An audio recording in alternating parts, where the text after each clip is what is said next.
So first, I would like to read the Eightfold Path together.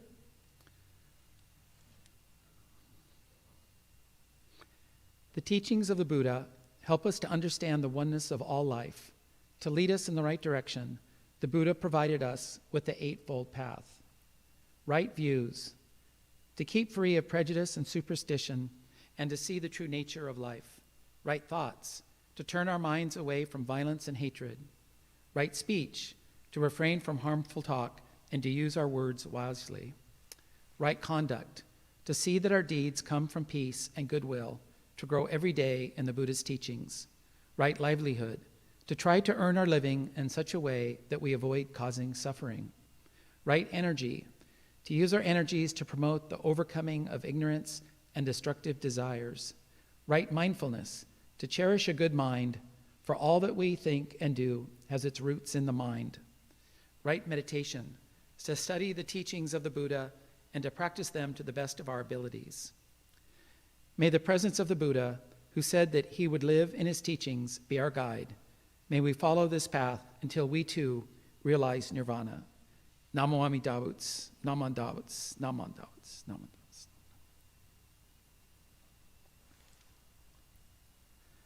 So a month or two ago, I did a talk on Buddhist comic strips. And tonight, I'd like to do a Dharma talk on Buddhist movie clips. And I'd like to talk about grief.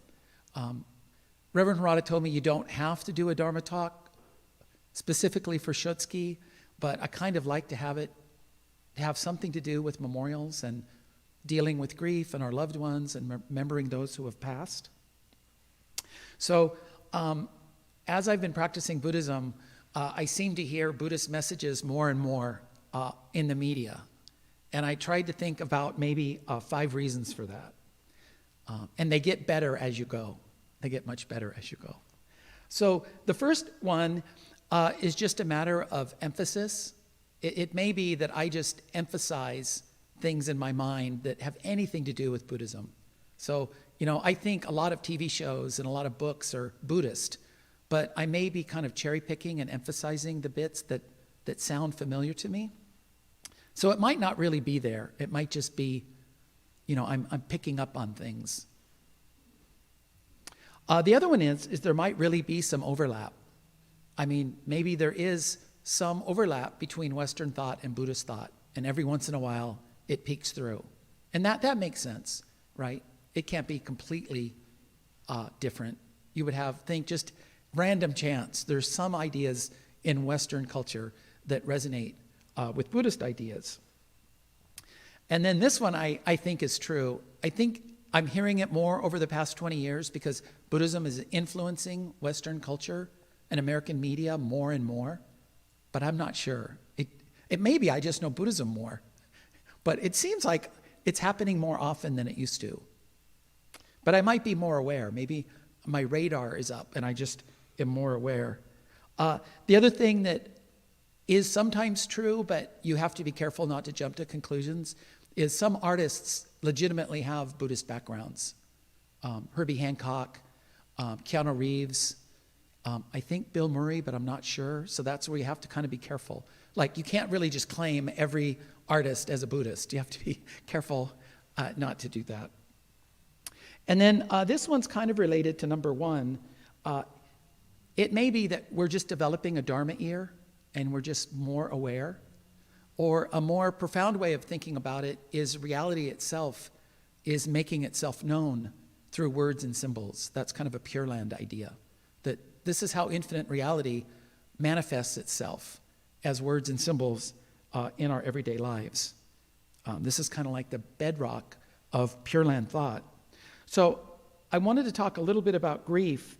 I've been watching this show called WandaVision.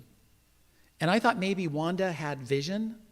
And then in the first couple episodes, like the first episode, they kind of looked like they were living in 1950s I Love Lucy. And then the next episode, they were living in the Dick Van Dyke Show with Mary Tyler Moore. And then they were living like in Eight is Enough. And then the next one was like Full House. So I thought WandaVision maybe meant that there was a TV channel in this alternate world that they live in, this couple. I thought WandaVision was like CNN or Disney Plus or something. But it turns out that Wanda is the name of the woman on the left. She's a Russian woman who's got, of course, this is from the Marvel Universe. She has very special powers. She's a superhero. And Vision is this guy on the right, but he's a robot. He's a lot like Data on Star Trek. And they're married, of course. And I watched this with my daughter and her girlfriend, and they told me that when I watch WandaVision, I think it was on Disney Plus, I'm only picking up about 75 or 80% of what's going on because I don't understand all the references and all the establishing shots because it's part of this grand Marvel universe of 20 movies, and I haven't seen any of them except WandaVision. So my understanding is I don't get all the nuances. So here are the actors, Wanda and Vision. I thought this was interesting. Wanda is Elizabeth Olsen. She's one of the sisters of Mary-Kate and Ashley Olsen, the twins from Full House. So I read on the internet this morning, getting ready for this talk, that Elizabeth Olsen is trying to have her own identity and not be part of the Olsen twin media juggernaut. And she's trying to create her own career and her own separate identity. And then Paul Bettany, I knew I recognized Vision from somewhere, but I couldn't figure it out. So I went on my phone and I did IMDb, and I got this picture, and I looked up all the things that Paul Bettany has been in. He was in A Beautiful Mind in 2001. That's where I recognized him from.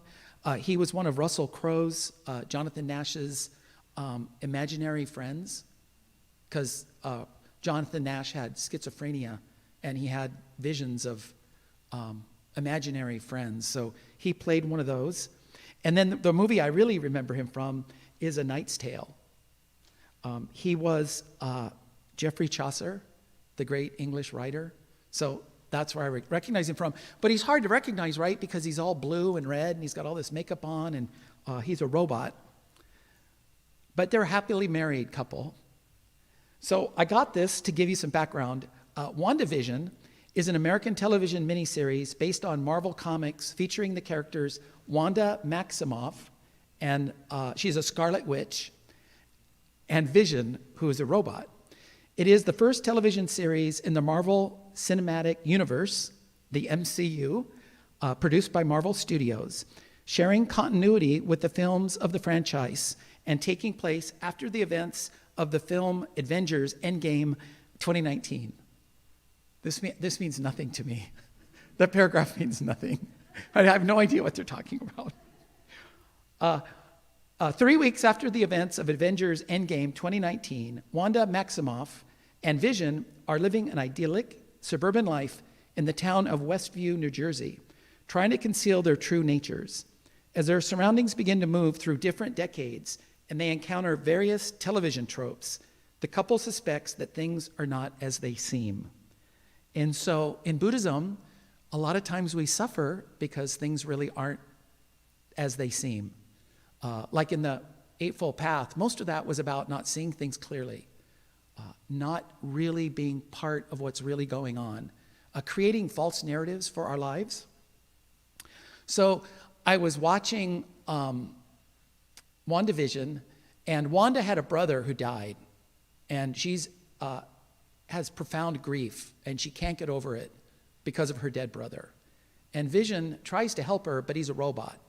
So he's never really had a close bond as a human being to another human being. And Wanda says that it's going to drown her. This grief is so profound, and she can't shake it, and it's going to drown her. And there was a short 43-second clip in WandaVision that just completely blew me away. I was like, oh my gosh, this is so deep. And I thought, this has got to be a Dharma talk. And the very next day on the internet, it became a meme. It was all over the internet. So it's not just me. I'm not just appropriating things right and left. It became a meme on the internet. And the title of the website or the YouTube channel I found, they called it the best line in script writing history. This scene, the best line in script writing history. So I'm going to show you a couple stills, and then we're going to watch the clip together. But Vision is trying to help Wanda the best he can as a robot. He says, and this is a lot of what Data says in Star Trek. He says, I've always been alone, so I don't feel the lack. It's all I've ever known. I've never experienced loss because I've never had a loved one to lose. And then he says this line, the greatest line in script writing history. He says, but what is grief if not love persevering? So grief is just love carrying on. It's love expressing itself and refusing to die after a loved one has passed away. So I want to show you this clip. I really like it. It's just gonna drown me. No, it won't. How do you know? Well, because it can't all be sorrow, can it? I've always been alone, so I don't feel the lack. It's all I've ever known. I've never experienced loss because I've never had a loved one to lose. But what is grief, if not love persevering? So I was stunned when I saw that. And like I said, it was all over the internet.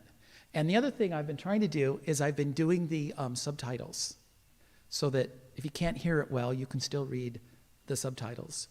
So I was at a funeral at OCBC, I think it was December 27th, and one of the people that came to the podium to give a remembrance used a quote by Helen Keller. And I wanted to read this to you. This is what Helen Keller said, and in a way, she was blind, but she had great vision. Helen Keller said, what we have once enjoyed and deeply loved we can never lose. For all that we love deeply becomes a part of us. And so they read this quote during the remembrances, and I immediately went to my phone after the service to capture it. But at all the memorials and funerals I do, I always tell a story about a minister who told me once that we have to be really careful about talking about impermanence to a family that's experienced loss, because they've had a master course in loss, and they don't really need a minister mansplaining it to them. And he said, too, that impermanence in Buddhism we can't talk about it in a cavalier way. He said, you always have to remember that people and things are impermanent. They don't last forever. But he said to me, John, relationships are permanent. Relationships never die. The effect that people have on our life, the relationships we have with our loved ones, that's with us forever. And that's what we do at Shotsuki and at memorial services, is to remember that permanent effect that our loved ones have had upon us and our families. And we can take great comfort in that and realize that grief is just love persevering. And it's hard, but like Vision said, we're so lucky to have had something to lose that was that precious, that meant that much to us. And I felt like this was stated really well in this episode of WandaVision. So if you watch TV and you listen, there's a lot of profound messages, even in kind of maybe you would think a superficial Marvel Comics TV show. They deal with issues of human emotions and life itself, much like Star Trek. So I want to thank you very much for listening. Next, we will have a message by Reverend Wondra in Japanese. If you could please join me in Gassho. Namo Amida Butsu, Namanda Butsu, Namanda Butsu, Namanda Butsu. Namanda Butsu, Namanda Butsu, Namanda Butsu.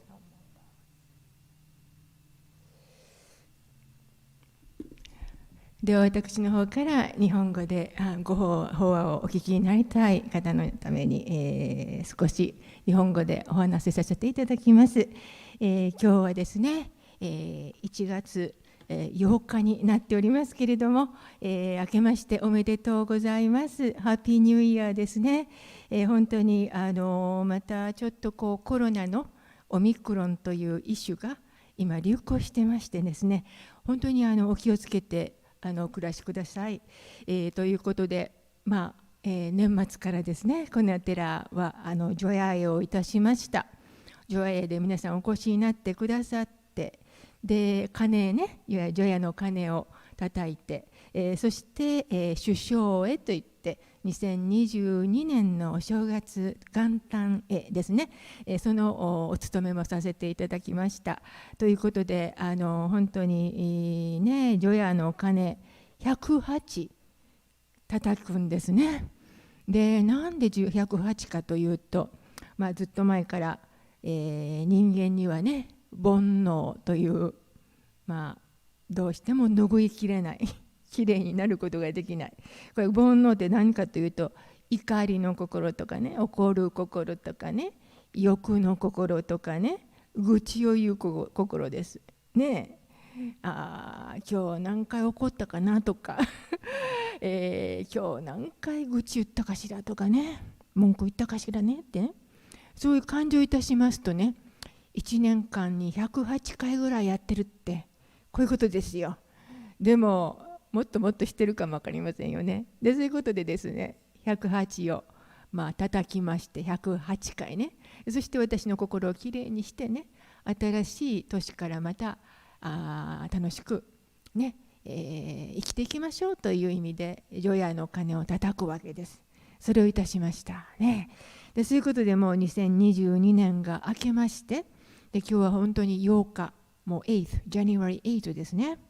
でこの法要は今年2022年の初めての1月のご法要ですから、1月にご往生された、往生ということはお亡くなりになったということですの方々を偲んで、そして、思い出してね、そしてこの世で巡り合ったことをね、その方のご縁によってね、またこういうふうに仏法お寺に来てね、仏様の前でこうやって、仏様の教えを聞くことができる。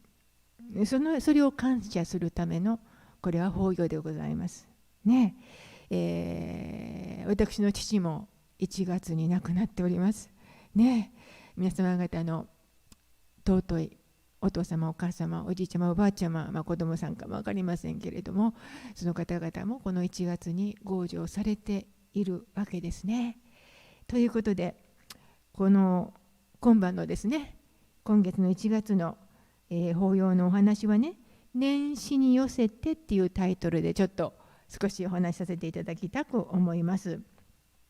でですね、皆様ようご存知の通りにですね、日本のね、暦ですね。暦には例えば大安とか大安の日とかね、あるいは友引きとかですね、あるいは仏滅の日とかいう日があるわけです。聞かれたことありますか？これはね、中国のカレンダーなんですね。仏教じゃないんですよね。だからこの日はいい日、何かどっかに行くとにはこの日に行きましょうとかね、あるいは結婚式なんかはこれは大安の日にいたしましょう、仏滅の日はダメですよっていうふうにね、決まってるわけよ。ね、仏教はそんなこと言わないんです。ね、これございますけど、門と物知らずっていうんですね。特にその浄土真宗の門徒さんはね、これどういうことかというと、そういうものを私たちは迷信とかいうものは信じませんいうことです。スーパースティションね、さっき読みましたね、八正道、その中に言いましたね、スーパースティション信じません。これなんですね。ですから如来の方の中には、吉日良心を選ぶことなしってこう一番初めに書いてますけどね、これ如来の方ということは、如来様ということは仏様ということです。仏様の方ということは仏教のことですね。仏教の教えの中にはね、この日がいいとかこの日は悪いとかいうのはないんですよっていうのがまず仏教の教えですね。そして他に日々これ口実と言います。これは毎日を良い日にしましょうということです。すごいシンプルでしょ。で毎日を良い日にするためにはこれは善因善果っていうんです。善因善果ということは私が良いことをすれば良い結果が戻りますよっていうこと。これ仏教のもう基本的な教えです。すごいシンプルです。ね、そして次は、悪因悪果だから私が悪いことをしたら悪いことが私に戻ってきますということです。そして自因自果ということはみんな自分が原因でその結果は自分に戻ってきますということですね。仏教の教えっていうのはとてもシンプルなんです。ですから原因はいつも自分にあるんです。って言われるとね、いやそんなことないよ。やっぱりあの人のせいだとかね、これがあるからなんだって言いたいんですけれどもね、根本的には自分が原因なんです。そしてでも私たちは人間だからっていうよりもあの人のせいでこうなったのよとかこれがあったからこうなったのよってなんか他の理由付けがしたいんですよね。でも仏教の基本的な教えというのは今申し上げましたように自分がまず問題だということです。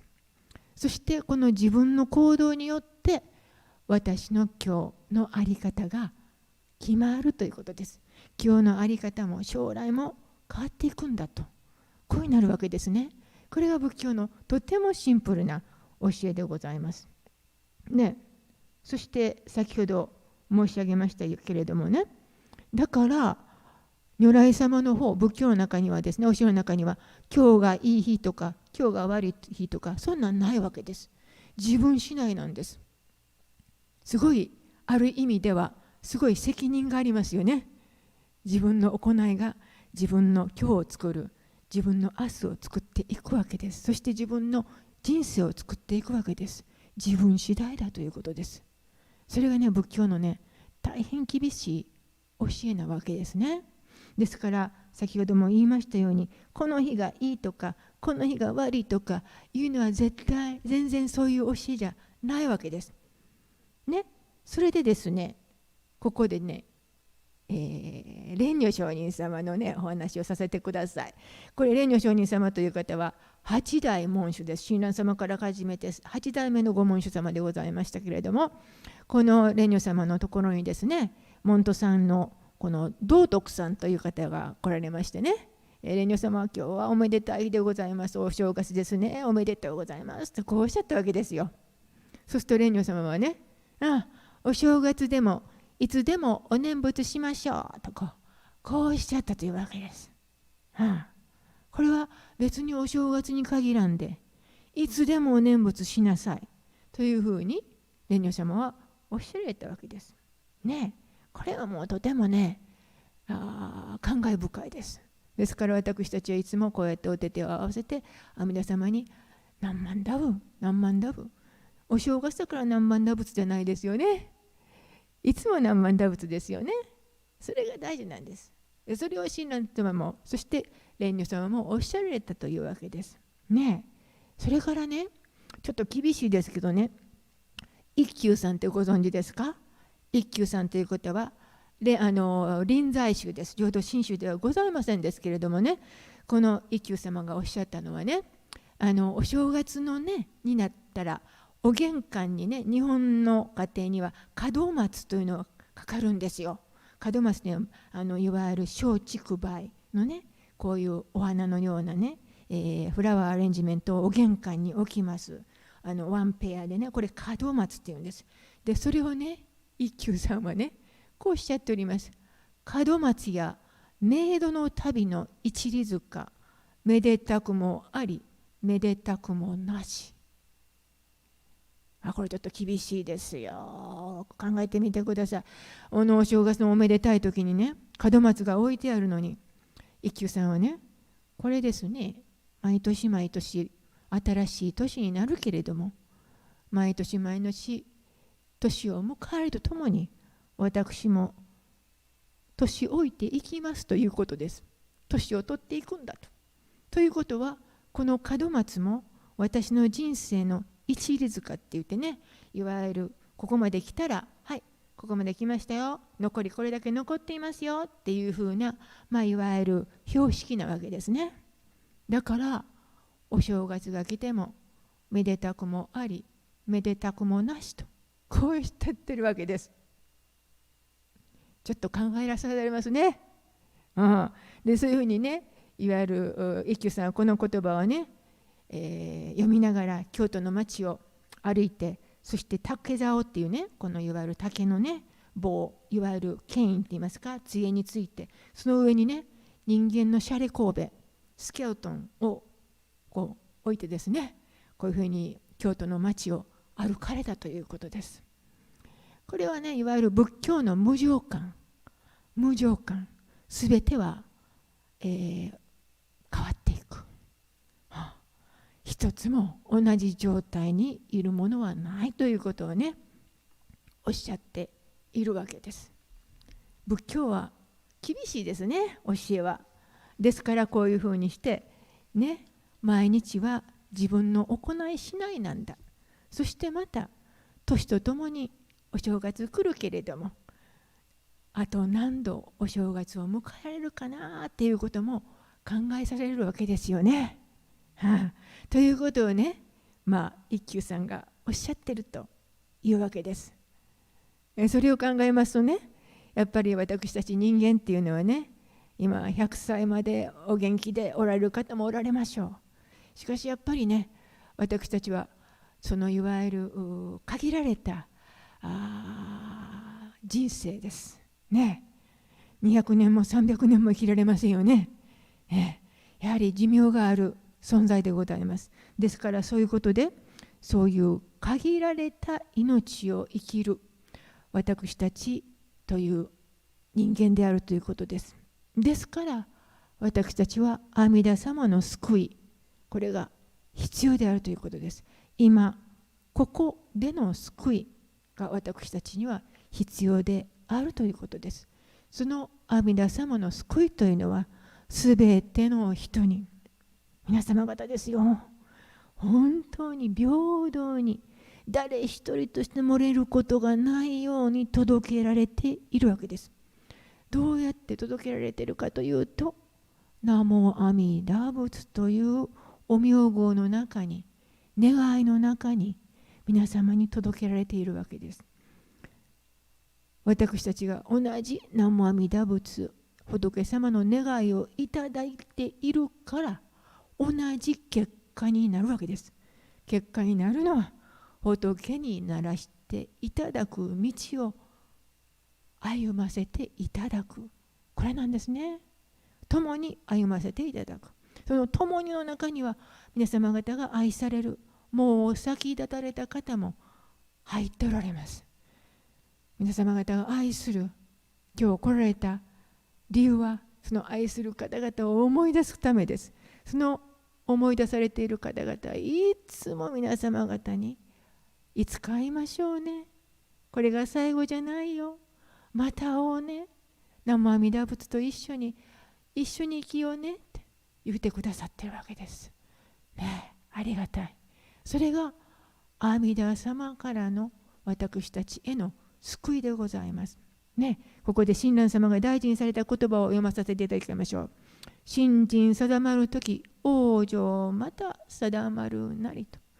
そのお呼び声が心に響いたとき、もう私は仏にならせていただくことにもう決定いたしましたということが、これ親鸞様がおっしゃっておられるわけです。